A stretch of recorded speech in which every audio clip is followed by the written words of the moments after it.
All right, I should be back. How's that, folks? Give me a thumbs up if you can hear me. Let's see. Test, test. Audio showing. Yep, I'm showing it on my end now. I should have audio now, folks. All right, very good. Yeah, I don't know what's going on. StreamYard, the service that I use, every once in a while, it just will be like, I don't want to do audio or whatever. But uh, so let's let us address things. Okay, I'm going to just start over here for those folks who listen to the audio and get the introduction. So here we go. Welcome, my friend, to another episode here of the Red Delta Project podcast live feed Q&A. Matt Schifferly with another video to help you be fit and live free. And today's episode is the overrated and underrated episode. These are things that I'm going to address, but you can also chime in with your own ideas for those who are watching the live feed here. What do you think is out there that may be way overrated or underrated? And we're going to base their assessment on, of course, the fundamental nature of how fitness actually works. Because remember that in our fitness culture, the biggest influence on our beliefs and how we feel things are working is not science, but marketing. There's so much more of our perceptions governed by the messages we see out there on social media, regular media and stuff, what's trending, what's popular. And because of this, a lot of times our opinion and perception of things is all warped and distorted. So things out there that technically they may be true, but they're relatively small influences. So they're not really going to do a whole heck of a lot for building muscle or losing weight and stuff. But nonetheless, we feel they're a big deal. And as a result, we pour a lot of time and money and attention towards these things. So you're putting in a lot and you're getting very little back. Meanwhile, there are certainly things that are chronically underrated that are extremely important and very big influences on what you're doing, but we don't pay it much attention because it doesn't get a whole lot of hype around it in the marketing that is our fitness culture. So we're going to get real about where you should be spending your energy and efforts, and also where things might be important to you, or maybe not, depending on your circumstances. So let's jump right in. Let me get my notes here, what I had here. So number one is the idea of a workout routine. Now, I notice a lot of times that people spend way too much time and effort trying to maximize results through their workout routine. It's like, okay, so what if I did an upper lower body split Monday, Tuesday, then Thursday, Friday? Or wait, I've heard good things about full body Monday, Wednesday, Friday. Or what if I did legs twice a week and upper body 3 times a week? And they're looking at it from every single direction and angle. And honestly, most of these variants don't really matter all that much, because fundamentally, a routine has two jobs to do for you. Okay. And if your routine is getting these two things for you, any changes you make to it will only help if it helps you accomplish these two things even more. If not, it doesn't make any real difference, or it could be detrimental if it's compromising those two fundamental objectives. So the first of which is just flat out, good old fashioned consistency. What type of habits can you do day after day, week after week, month after month? This is why I'm always giving people the litmus test of, okay, you've got this workout routine. Okay, you're doing this diet or whatever. What are the chances you can do it with relative ease and stick to it for at least the next 3 to 5 days? And after that 3 to 5 days, are like 3 to 5 weeks. And after that, 3 to 5 months. And after that, 3 to 5 years. Now, at every one of those checkpoints, the answer had better darn well be, yeah, sure, definitely, no problem. I could definitely keep this going. This is easy to maintain. It's a little challenging, but it's no big deal. That should be the answer at all times if you have any hope of maintaining those results. But if you're getting to the point where you're like, oh boy, I don't, if I really stick to it and I really put my mind to the grindstone and I'm really motivated, no, you're screwed. Unless you're happy with short-term habits that lead to short-term results, then you're absolutely doomed, because you can't get anywhere if your habits are hard to maintain, flat out. So a good routine works with your schedule and your resources and your preferences and stuff, and basically says, what are the type of habits that I can maintain relatively easily? And whatever those are is what you should be doing.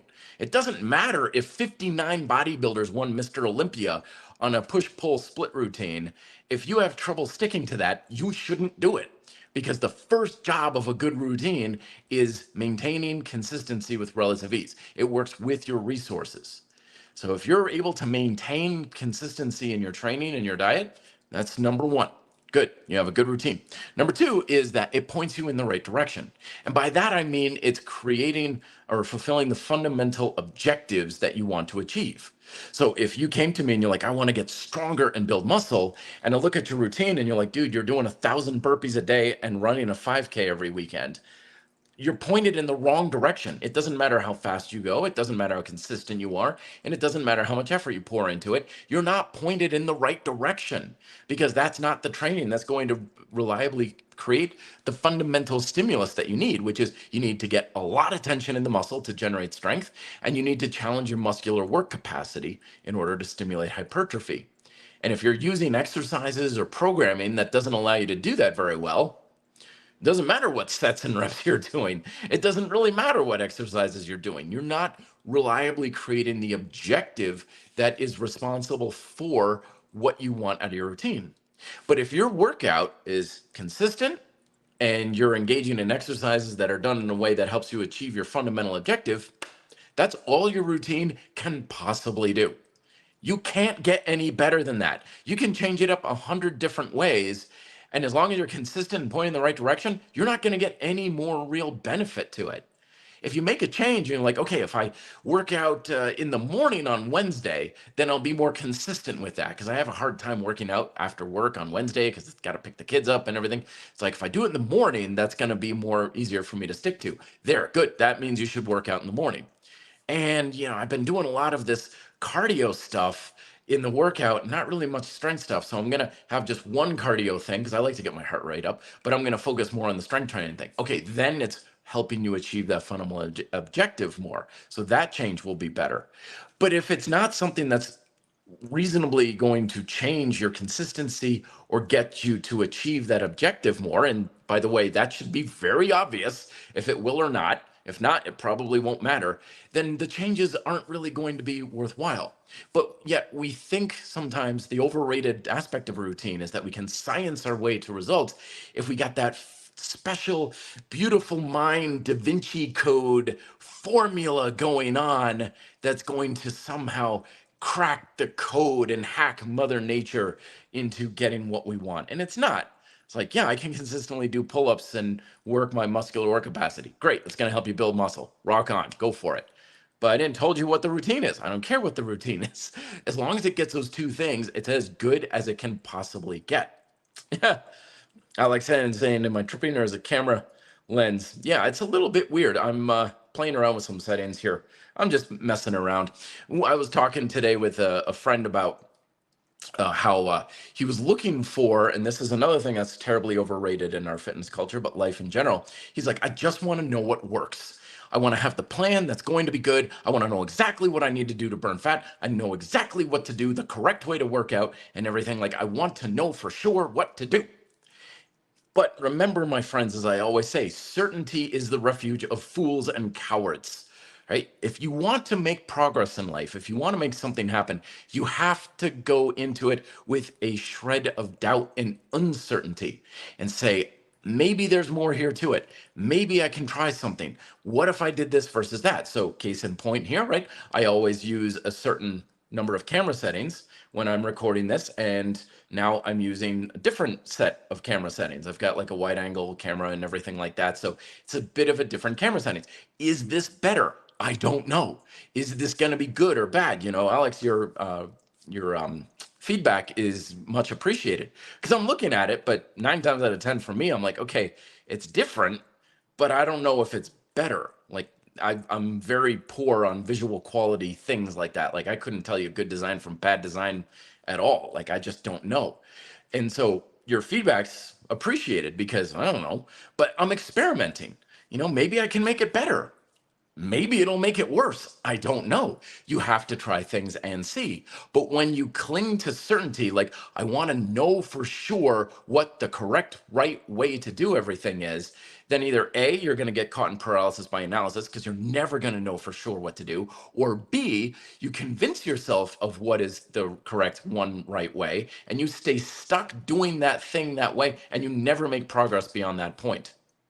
Certainty is the refuge of fools and cowards. It holds you in plateaus, it holds you back, it keeps you from exploring new things. And you have to, if you want to make progress in anything in life, try new things out, see how it goes for you. And maybe it's going to be detrimental. It could not, it could be bad. Yeah. Okay. It's not going to be the end of the world. I promise. You don't do it. It's like, gee, let me jump out of an airplane without a parachute, see if I can catch the parachute on the way down. Like, don't do anything dangerous, of course. But for the most part, you got to try things out and see what happens.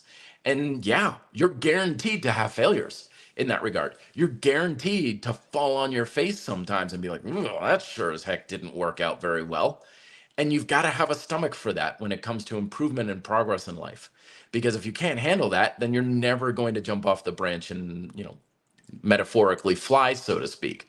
The only way you can know what to do better is you also have to figure out what works worse. And you get a feeling for these things over time, of course, but that's an overrated thing. Is I want to know for sure what I'm doing. I want to know with certainty about the correct way to do things, which is terribly overrated, because you have to have a sense of exploratory ideas, creativity, problem solving. That's another thing that is terribly overrated, is sticking to the plan. Sticking to the plan no matter what. It's like, well, this plan is making me miserable, and my energy level is down, and my body feels like it's been hit by a steamroller, but I'm sticking to the plan. Like, so what? You're not going to get a medal for sticking to the plan, especially if it's just something that, you found on the internet or something. Instead, you want to just do things better. If you can find a better way to do things, do it that way. I don't care what it is. And a lot of times, when it comes to finding that out, we have to engage in a little bit of problem solving. And a lot of times we talk about, attention span, losing attention span and things like that in the world of fitness, people's attention spans shrinking and everything. Well, something that's shrinking even more is our problem solving skills. Because again, we want the answers just given to us. It's like, I'm sure I can find the answer on YouTube or TikTok. I'm sure someone out there can lead me by the hand along the path I need to walk, and I don't have to make decisions for myself. I don't have to experiment with things. I just follow step-by-step instructions, and I'm going to be successful 100% of the time with complete safety. And that is a delusion, my friend. That is not the way that real progress and success is made. Because remember that no one has ever accomplished what you're trying to accomplish in your quest to get in shape, have better relationships, make more money and stuff, because no one's done it under your circumstances. And so I've gotten in shape. I've overcome a lot of demons. I've overcome disordered eating habits and stuff. I can show you what I've done. I can lead you by example. I can speak in general guidelines and stuff. But can I give you the absolute certain thing that's going to work for you? Absolutely not, because no one's done it before. No one knows for sure. It's going to be a creative problem solving process. And problem solving used to be a lot more of a skill that was cultivated back in the day. Of like, okay, we're going to have to figure this out. We're going to have to apply a little elbow grease and experiment and try various things. We're going to have to figure it out. We're going to have to problem solve. These days, we're afraid of problem solving almost. It's like, I don't want to mess up. I don't want to get it wrong. I don't want to make mistakes. But what's the saying from, Silicon Valley? Move fast and break stuff. When Amazon came out many years ago, this may be even before some people's time who are watching this, they came out with the Fire Phone. Catastrophic failure for the company. They lost so much money. No one wanted this phone, right? And Jeff Bezos when he stood up, people expected him to like, apologize to the shareholders and be like, I'm sorry, guys. Yeah, we should have done more research or we should have seen. No, he stood up and he's like, you think that was a big failure? Wait until you see what's coming. We got much bigger failures coming. We are going to crash and burn so hard on several projects we're working on right now and lose so much money, it's going to make your head spin.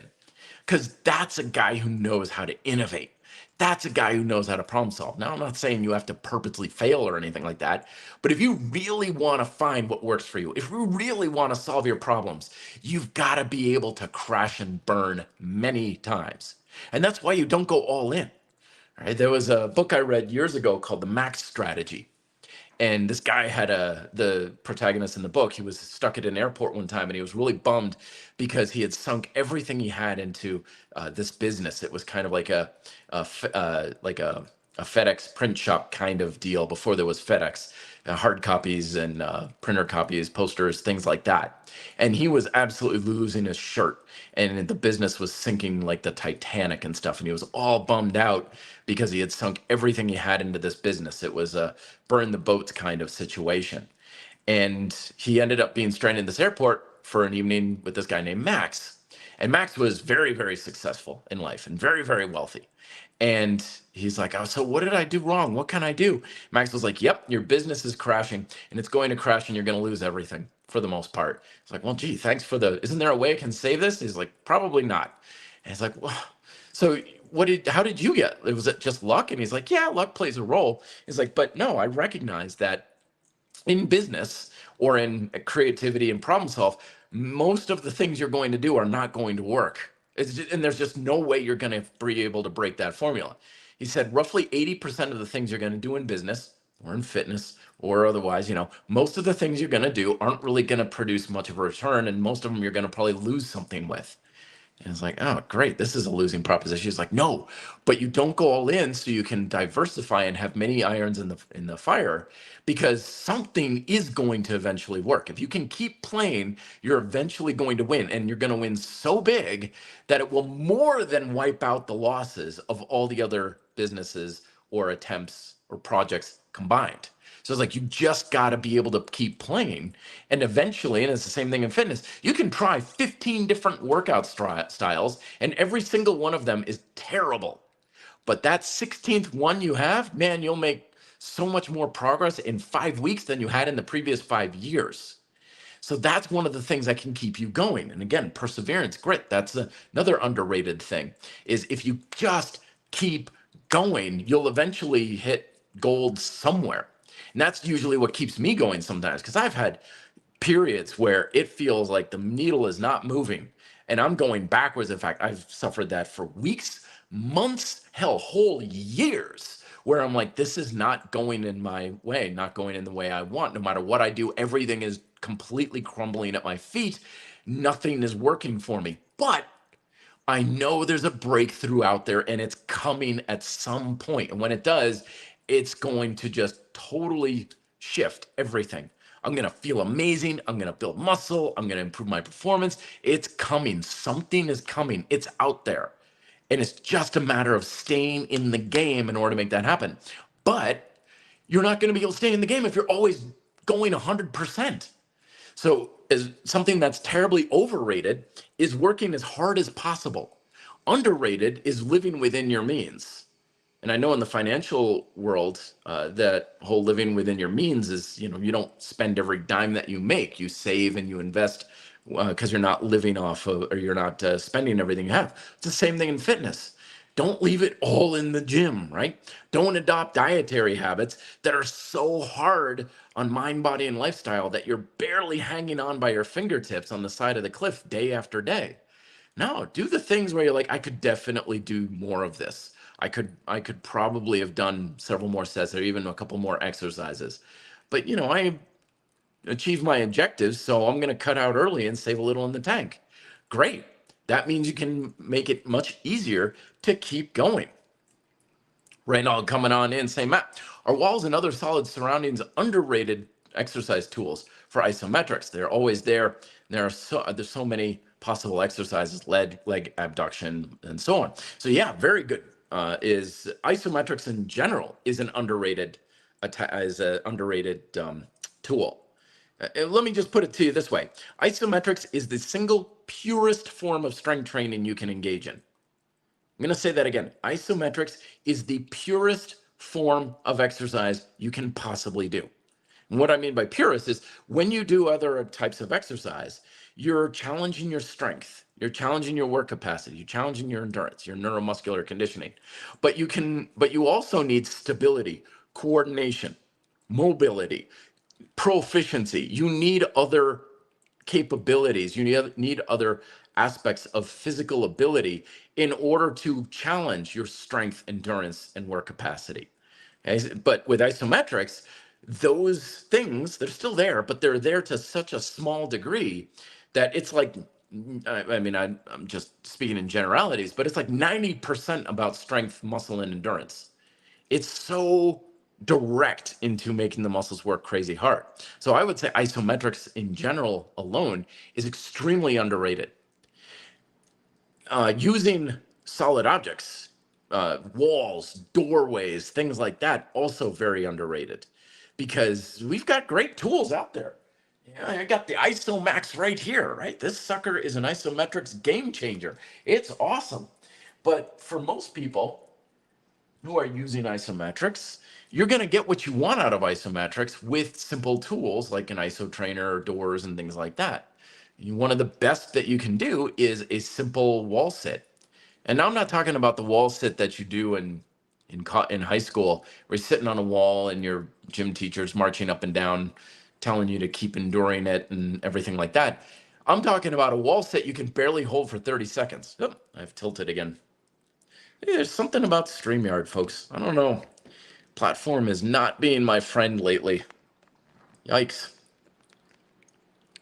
But it's the wall sit on the wall, the actual wall. If you dig your heels into the floor and the tailbone into the wall and you drive as hard as you possibly can, then that's going to light up your quads harder than most any other exercise you can engage in. It's brutal. So you don't put your back on the wall, because when you put your back on the wall, it's then getting things a little bit warped and distorted. So drive your heels and your tailbone into the wall, or heels into the floor, tailbone into the wall, and it really makes a big difference.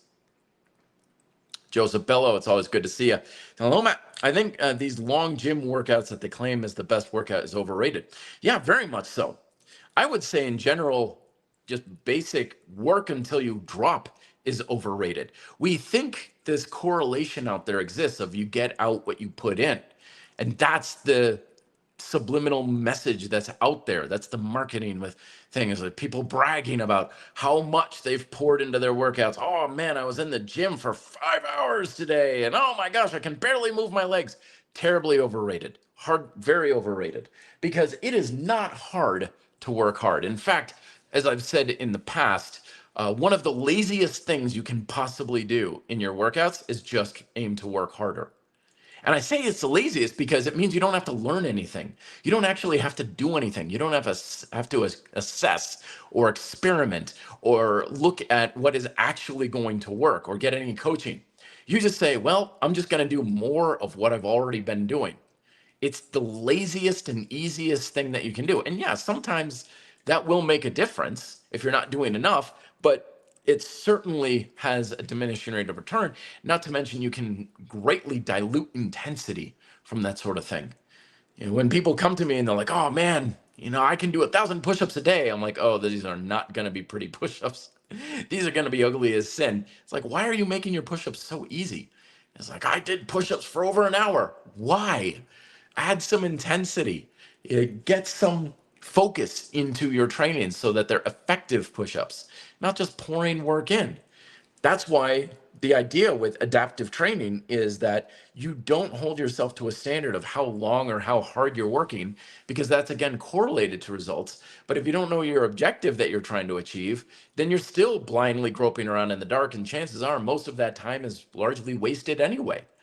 I used to work out for 3 hours at a stretch when I first got into working out, going over to the UVM gym. And now I think back, I'm like, hey, what in the world was I doing for 3 hours? And B, I can guarantee you most of that was a waste of time doing things that had nothing to do with my results. And as a result, I was probably pouring a lot of time and energy in the opposite direction. I was doing things that were even compromising my effectiveness. So, yeah, you should work hard. Don't get me wrong. And sometimes you're going to have to put in a lot of work depending on what your objective is. But if you can achieve a relatively good objective in like 10 to 15 minutes, as I talked about in my micro workout session last night, then you're done. Like, why put in more work? You don't need to. And yeah, you could argue it might be more effective, but at what cost? We always have to take cost to benefit ratios into account. It's like, yeah, it can be more beneficial, but if you're getting 5% better for 200% more work and effort, I would say that's not worth it. You're better off not doing it. And Joseph has a really good point here. Using your environment around you is underrated. I find workout with what I have is effective for me. Exactly. Back in the day, like a lot of people, I used to think I need everything perfect. I need the perfect equipment. I need everything to be as good as it possibly can be. I need to set up my environment. I need to go make sure when I travel, I find the best gym, and it's got to have the right equipment and everything. Nowadays, I just, I bring my ropes, sling them over a tree, and I'm like, this is great. Here we go. Because you're absolutely right. When you, especially with calisthenics, and the world becomes your gym, you start to develop that eye for the equipment that's around you. It's like, okay, what's around me that I can use? We got a hill over there. I've got a good sturdy wall with a great floor here. I've got a good place where I can hang up a set of suspension straps or a doorway pull-up bar. You start to develop that eye. And suddenly you go from someone like, there's no place I can work out. There's no way I can get a workout or anything in this place. So then you start looking around, you're like, oh my gosh, there's so many great opportunities to get a great workout in here. So you develop that, and you're absolutely right. Also, along those lines, is something that is terribly underrated is managing to the best of your ability your environment and recognizing the power of your environment over your fitness destiny, let's call it. Because we are products of our environment to a degree. We are very heavily influenced by our environment. If you're trying to improve your diet, but you've got no nutrient dense, good, healthy food in your fridge and cupboard, and it's all processed junk food and stuff, and you got a bag of Oreos on the counter and things like that, what do you think your diet's going to be like? And again, people will like, well, I'm gonna resist the temptation. I'm gonna use my willpower and stuff. The less willpower and effort you have to put into it, the better. Set yourself up for success. Put your environment up in such a way that allows you to be successful in the way you want. And that's certainly been something I've learned very much over the past several years, because finally in my 40s, I'm living completely on my own. I got my own little apartment and it's all set up, and everything in my apartment is geared for my success and happiness. Okay, first off, I don't have a TV. The only real screen I've got is my iPhone and my iPad. And that's it. That is all I have. So if I really want to watch a movie, it's going to be on an iPad. It's not like my environment is set up to sit on a couch and veg out all day. Yeah, I've got some ice cream in the freezer, and I got like some cookies and stuff every once in a while in my cupboard. But for the most part, I got a lot of protein in my fridge and cupboard, and I got a lot of plant-based foods as well, with some pasta and rice and things like that. So my environment, it's like, dude, how can I not win in this environment? I got my pull-up bars and everything. I got my suspension ropes ready to go. I got my mountain bike and my road bike right over there. Everything is ready for me to succeed in this space. And I recognize that a lot of people is like, well, I live at home and my parents just buy junk food and stuff. And like, yeah, you don't have that much autonomy over your space when you live with other people who don't share your values and stuff. Them's the breaks. You're going to be a little bit behind the eight ball, but don't let it discourage you too much, because like I was saying earlier, problem solve. Okay, you don't have the perfect environment. You don't have the best food in your environment for your diet. So what? Do what you can with what you have. Look for opportunities. If your attention, and this is another thing that's underrated, is where you spend your attention. Everybody says time is your most valuable resource. Not even close. Time is practically worthless compared to your attention, because your attention controls where you're going. In mountain biking and skiing, we learn this. Look where you want to go. Look at the gap between the trees. Because if you look at a tree, you're going to ski to the tree. If you look at the rock in the ground, you're going to run right for the rock. You have to put your attention where you want to go. It's the same thing in life and fitness. Put your attention where you want to go. But if your attention is so focused on this is what I don't have, this is what I can't do, this is why I can't get in shape, this is what I have working against me, and on and on and on, what do you think you're going to keep growing and fostering? And I could literally give you the keys to the best results ever. But if you're not putting your attention on those habits, you won't follow them and you won't get those results. There was a funny, like, it wasn't so much a study, but there was like one of these shows the other day where they wanted to show this kind of in action. So they took a bunch of folks who were self-proclaimed optimists. And these folks were like, life is great. I've got my challenges, but I'm good. I can problem solve. I'm doing good. I can see my way through anything. And then they took another group of people who were very pessimistic. It's like, oh, everything is screwed. Everything is broken. I can't do anything right. I'm never going to be able to succeed, and so on.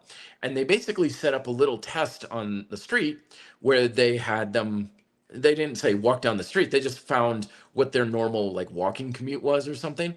And they put a $100 bill on the ground.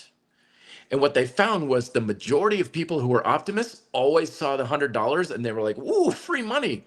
And even they'd be like, anybody around? Did someone drop it? No, all right, ooh, free money. And the pessimists, only 1 out of like 30 people saw the money. All the others just walked right over it and didn't even see it. So where we're focusing our attention on opportunities, how to solve problems, what can you do with what you have, that is terribly underrated. I'm not saying this is like the secret and manifestation with your vibration or any of that nonsense. It's just the fact that we live in a world where there are countless influences all around us. We have thousands and thousands and thousands of just things and options and choices, and they're growing by the day. Now, if your attention is focused on health and doing better and progress and improvement and exercise and stuff, you're going to find the influences that give you the opportunities you want. But if your attention is focused on, I can't lose weight, I'm a hard gainer, I can't do this, I can't do that, then you could literally have all those opportunities, the same opportunities, and you'll just be totally blind to them.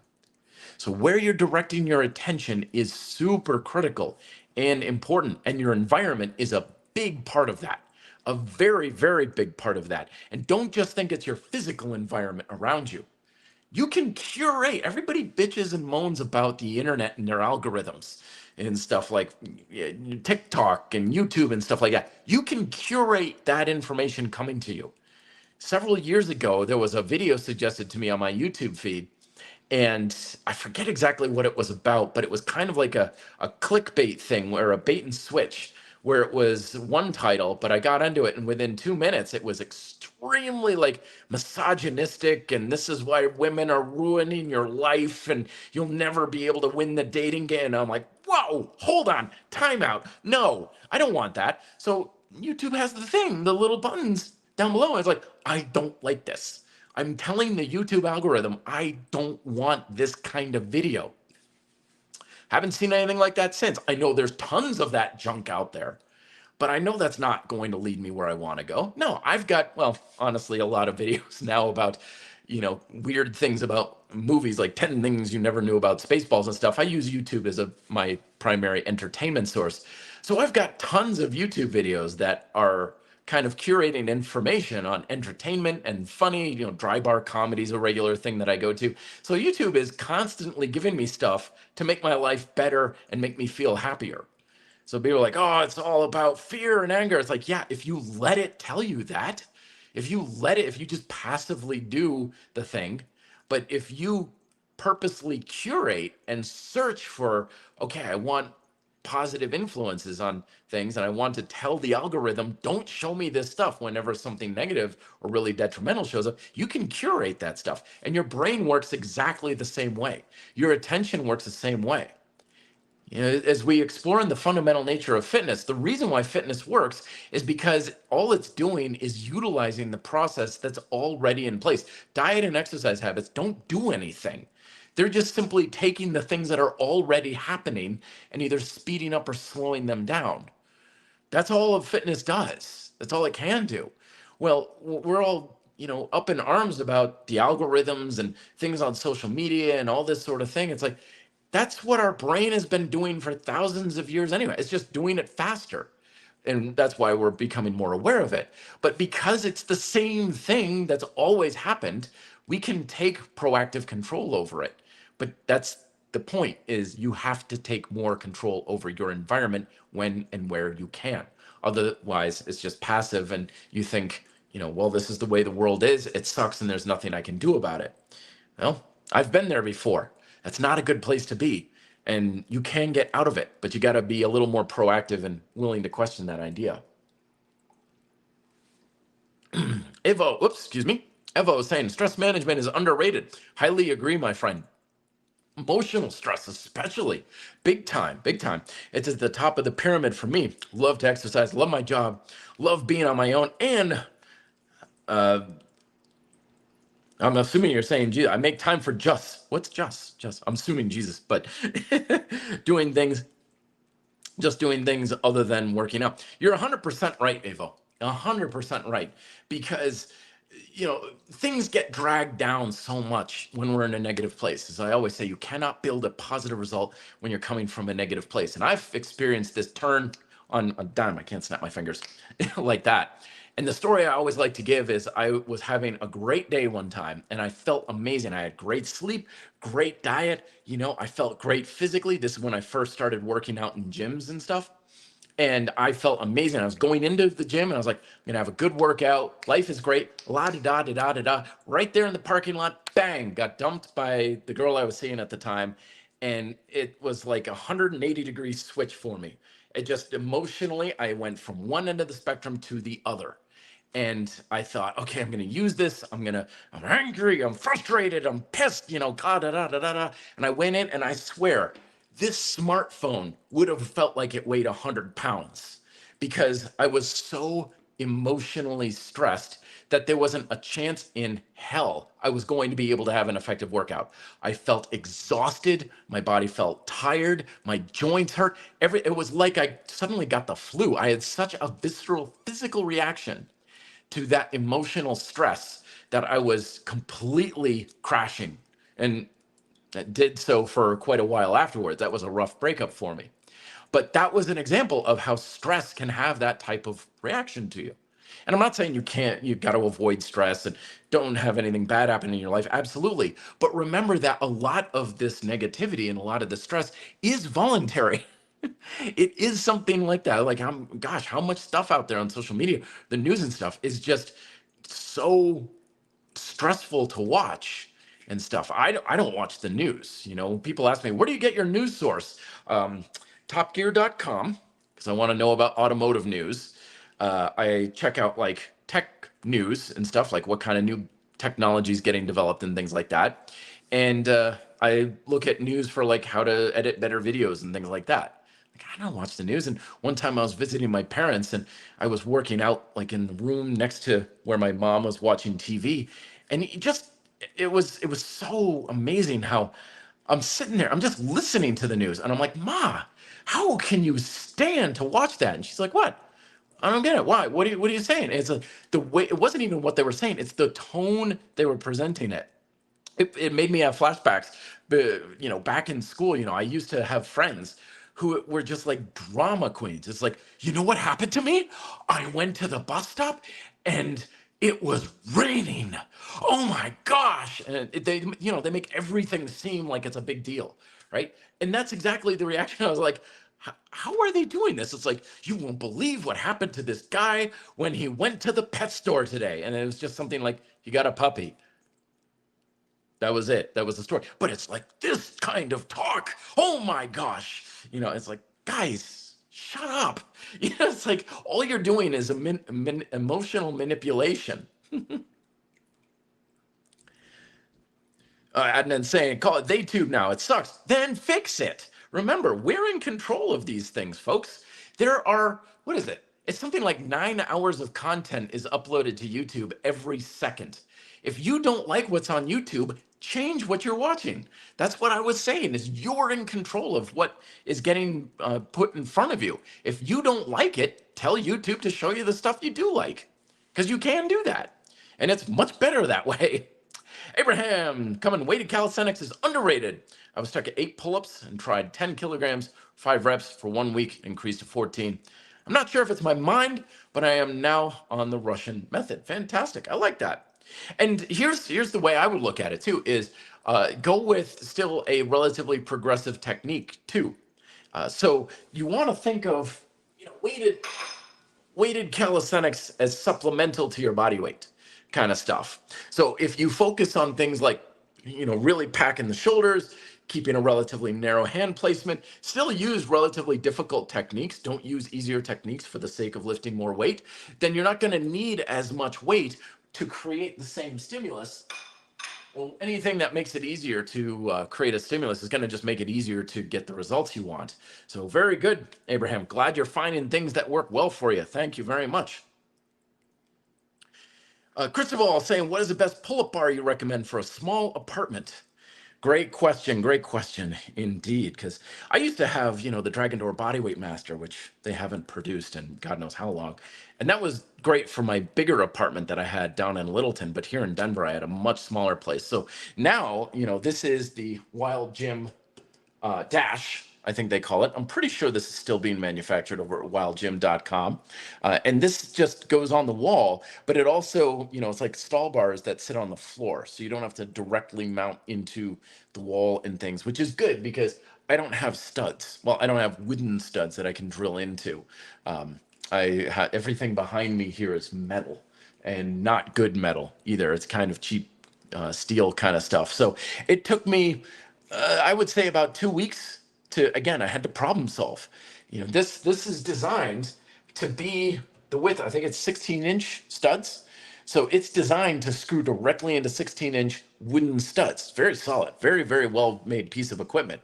But when I got it, I was like, I don't have 16-inch wooden studs.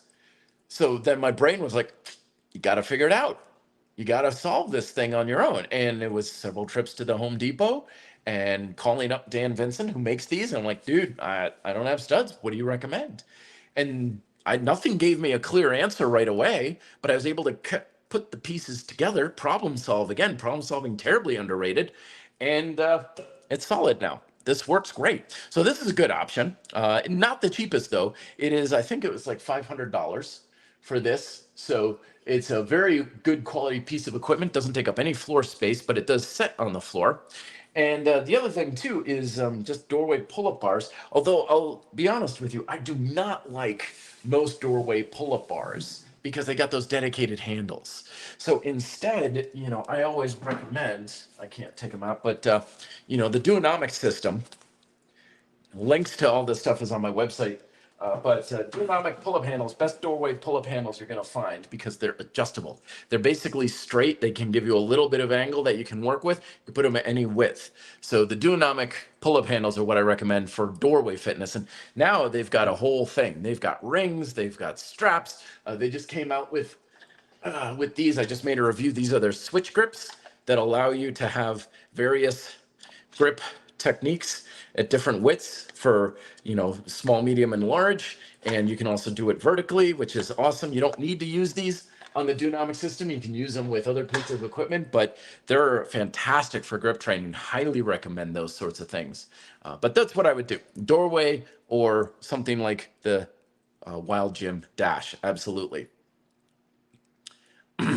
Abraham saying, in your opinion, one-arm push-ups, do you think they will transfer to benching?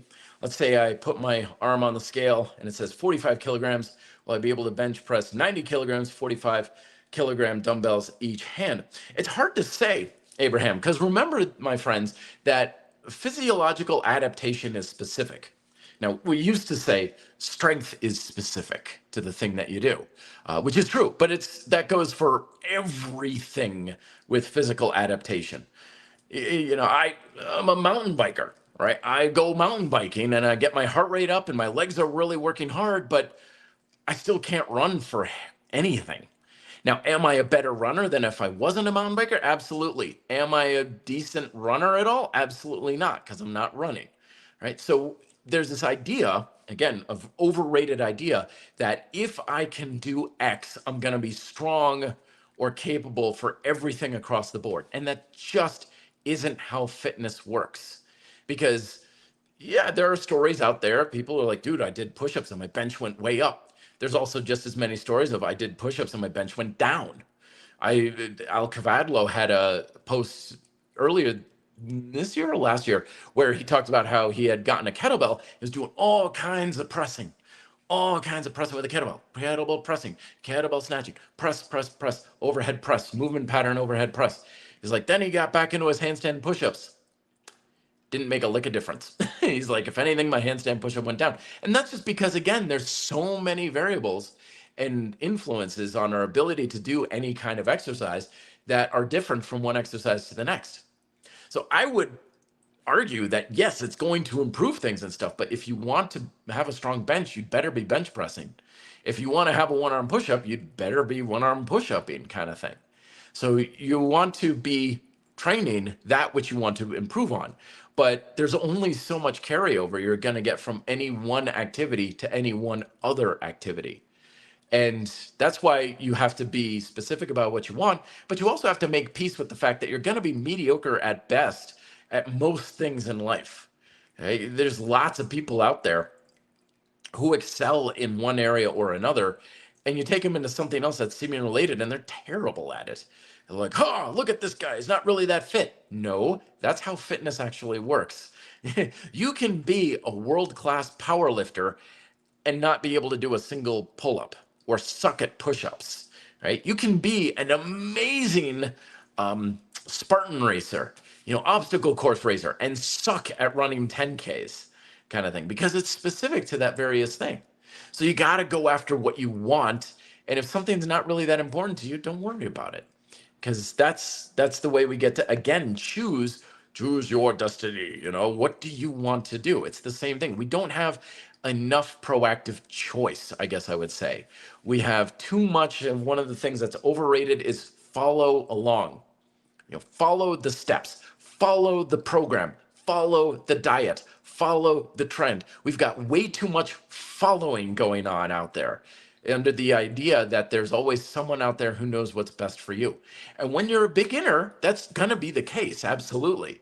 If I started scuba diving, for example, I've only been a couple times in my life, but if I wanted to learn scuba diving and a dive master is like, you dive like this, you breathe like this, and you set up your equipment like this, I'd be like, okay, okay, let me write that down because I want to follow exactly what you're telling me.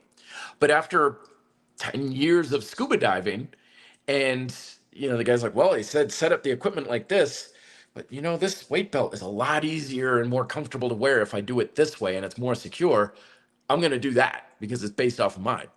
So yeah, there's a time and a place to follow, but we want to get to a place of independence and autonomy as well, because eventually you're going to know better than the other experts.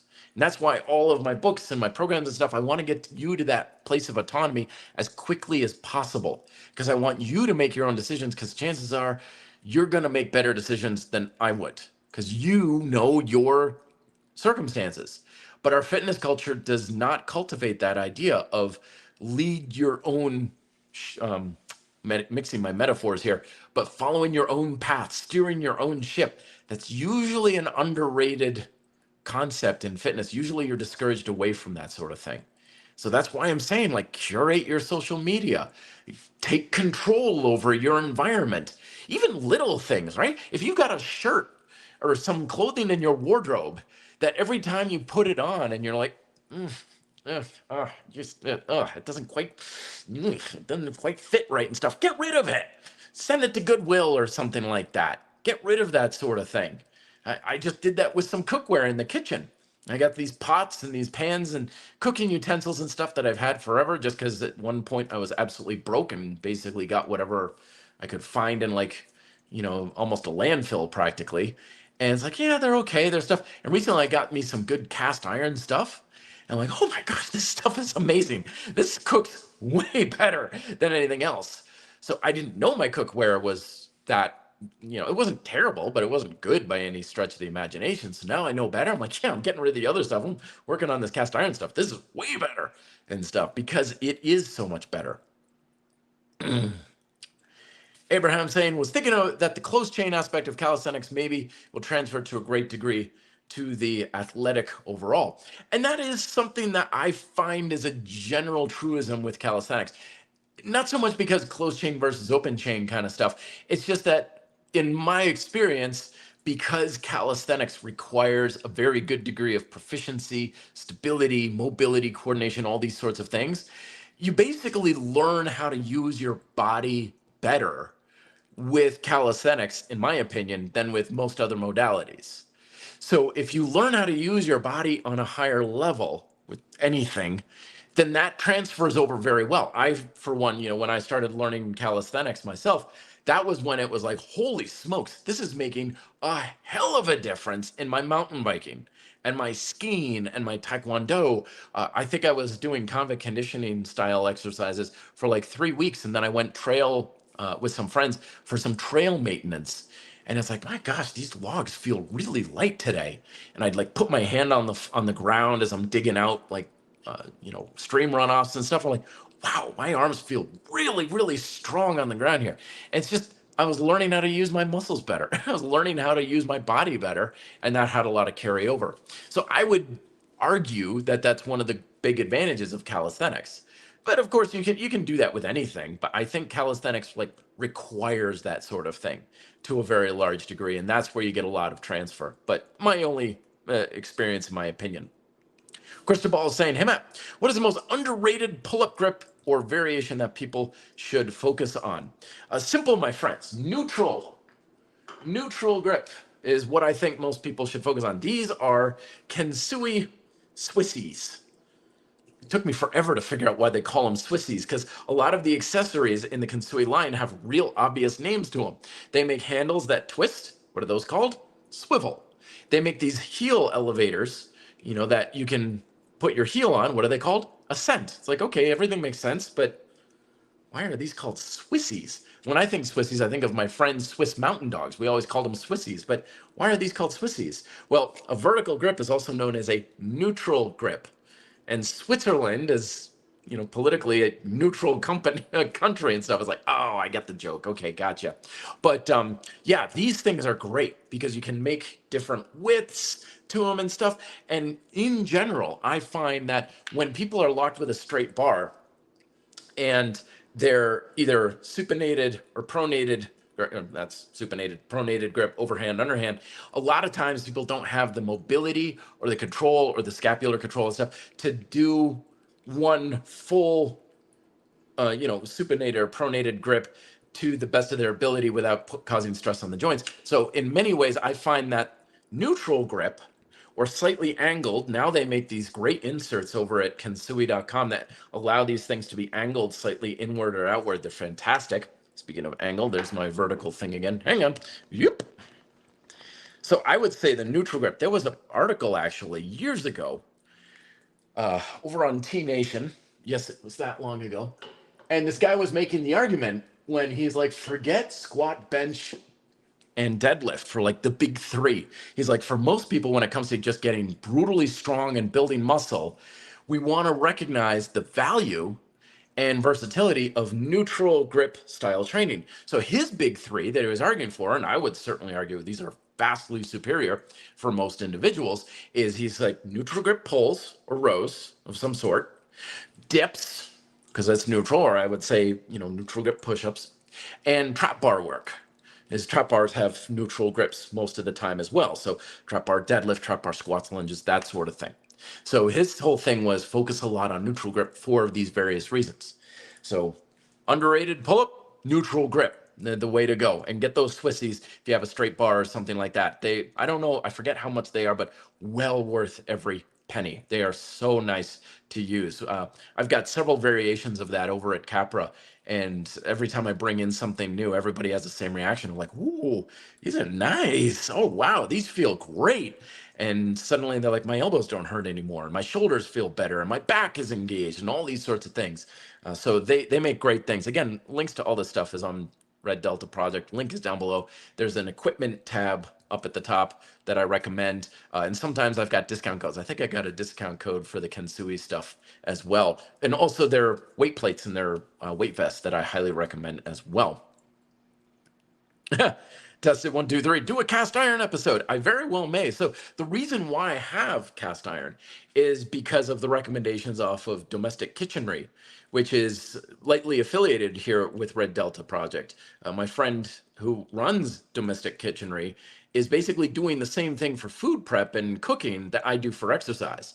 Because at the end of the day, if you really want to have the biggest, okay, here's another thing that's underrated, because right now, these days, we've got all sorts of things when it comes to healthy eating. We got supplements, we've got meal prep services, we've got, like Blue Apron, HelloFresh, all these fancy ways to make dinner, essentially, right?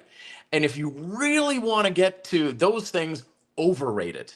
Yeah, that was a comic one time. I remember he was like, oh, my friend, he's really big into this, like HelloFresh or Blue Apron or whatever. One of these things is like, dude, it's amazing because you order it, whatever you want, and they bring the food to you, and all you got to do is cook it, and you've got great food for dinner. And he's like, dude, I am going to blow your mind because there's this thing out there called delivery, and you don't even have to cook it. You just order the food and they cook it for you. They bring it right to you. It's hot and ready to eat. They even give you the forks and the chopsticks and the sauces and everything. You hear, but that's exactly it. Is we keep trying to fancify food, thinking it's going to give us some big advantage, and maybe it will to some degree. But if you really want to have good, healthy eating that satisfies you very well, get really good at easily making your own food. If you can do your own food preparation, that is by far the biggest influence you can have over your diet. By far. Also saves you a lot more money and time, especially if you do it right. And so meal prep, and we even call it meal, like, what do you mean, cooking, right? We always have these names and terms and things for things that make it seem like a big deal. Like, I'm trying to practice mindful eating. What the hell is mindful eating? Well, I'm just very present in flavor and enjoying my food. You mean paying attention to your food?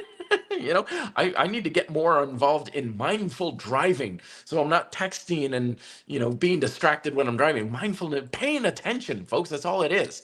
And that's what meal prep is. It's just cooking. Last night, and first thing I did with my cast iron is made up a crap ton of pasta and a crap ton of sausage and ground beef and veggies and peppers and everything. I got food for like 5 dinners and it cost me like $8. I'm like, oh man, that's a deal. And it took me almost no time at all. Cast iron really makes things a lot faster to cook.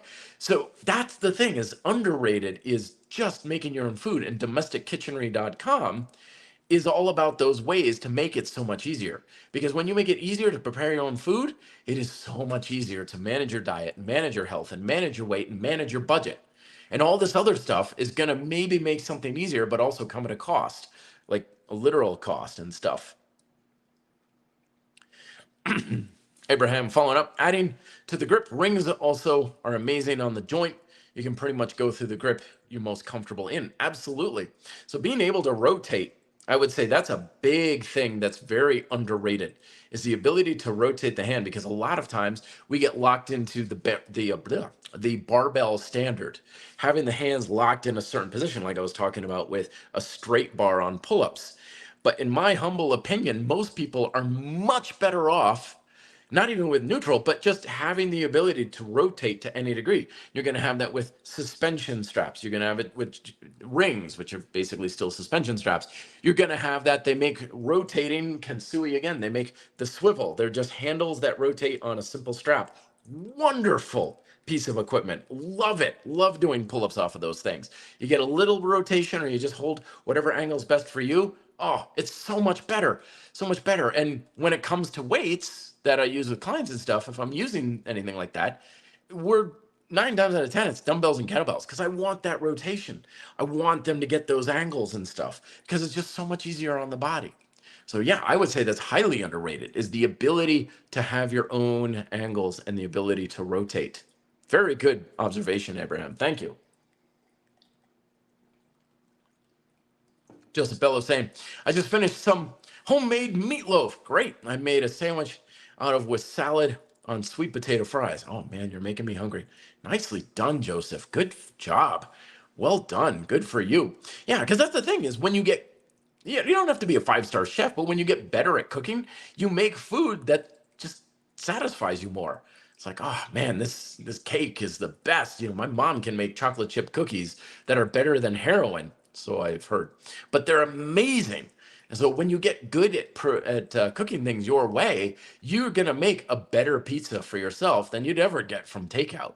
You're gonna make better sandwiches or better meatloaf because you realize these things, like I like adding a little bit of Tabasco sauce. That's the secret ingredient. And it's so good, so satisfying. That's what cooking allows you to do. It gives you control over your food. And the more you can prepare your own food, the more of that control you will have. Couple last ones here, real quick. Crystal saying, hey, Matt, now that you talk about squat, bench, and deadlift being overrated, which would be your big three? Well, like I was saying, pull-ups, dips, and if you want to go weighted, I would say trap bar. If not, I would say just some sort of squat chain movement. Step-ups are a big one. Step-ups are really, really good where you're stepping up on something, but you got to do it the hard way. Your heel of the other foot. So lock the other leg to a degree. It can be a little kinked, but come down on your heel and then back up. If your toes touch the floor even a little bit, it makes it a lot easier. Or hover lunges, shrimp squat like variant, but you're not holding your foot up. Those things are really good as well. Bridges, definitely underrated. That goes for a long way at undoing a lot of problems that plague us. I'm going to make a video at some point about the value of just floor work for your support chains. I was doing some video coaching the other day with a gentleman who was working with several like athletic trainers, chiropractors, and stuff like that. He's like, what is it with these people and side planks? And I'm like, what do you mean? And he's like, everybody's about the side plank for therapy and strengthening the back and being able to address weaknesses in the hips and stuff. And it kind of stuck with me. And over the following few days, I was looking at, okay, what are the muscles involved and what is it stating? I'm like, actually, the guy's right. Like his coach is right. Like the side plank variations are like magic for addressing a lot of instabilities and imbalances and stuff that can really compromise your posture and your back and your hips and your shoulders and things like that. That's one of the reasons it, kind of clicked for me the other day, where I made a video about how T-planks, alternating T-planks, are like the exercise I give everyone now in their warm-ups because it addresses so much. And what is a T-plank? Is nothing more than alternating back and forth side planks. So being able to do stuff like that is very, very underrated, I would say, versus a lot of the classic warm-up stuff like, oh, I do a ton of foam rolling and mobility work and things like that. I think that stuff would be considered somewhat under or overrated. Abraham's following up saying, adding to the big three, Paul Wade's big five is underrated. I personally add wide grip pull-ups for it on the rear delts and mid traps and stuff. Don't forget his is the big six though. Everybody forgets the handstand push-ups and stuff. But yeah, lots of stuff out there. But the bottom line that I really want to emphasize for you folks is that you have to kind of assess things for yourself too. Is some things can be very valuable and a big influence for some people, and it's not really that important or valuable for other people. So it's not like a universal, like this is very valuable, that's not, or that's overrated, that's underrated. It is to a degree personal as well. So assess your habits, assess what you're doing, assess the things that you have in your life of what is a big deal that comes at a low cost, because that's the stuff that's most effective. And what's the stuff that really isn't doing a whole heck of a lot, but is costing you a lot? And you may be better off just kind of jettisoning those sorts of things and looking for either better alternatives, or if it's really not doing that much for you, you're not going to miss it. Tested 1, 2, 3. Good point here. I lifted weights as a teenager and thought it's pretty strong. Then I got a job in construction. Weightlifting is great, but it doesn't transfer to hard physical work. I feel you, my friend, because back in the day, again, I used to deliver fitness equipment. So we would end up having to lift up a treadmill in someone's backyard in a foot of snow, carry it up icy steps, and these things weigh several hundred pounds a piece, little dog running around your ankles, and we got to climb up winding staircases and stuff. And it always happened. Every winter we would get more help for the busy season. We get these guys from the gym, they're big, strong, bustling guys. First time out, it was always a game deal. Like, oh man, I can't carry this treadmill. Oh my gosh, my grip. Oh my gosh, my shoulders, my back. Meanwhile, my boss, who's like 58 years old at the time, probably 95 pounds soaking wet, is like holding her end, the heavy end, with one hand, going like, really? Come on, you know? So yeah, it's an example of how strength is just specific. You know, yeah, dude, you can deadlift 5 by 5 like crazy, but you can't carry a treadmill worth crap because why would he?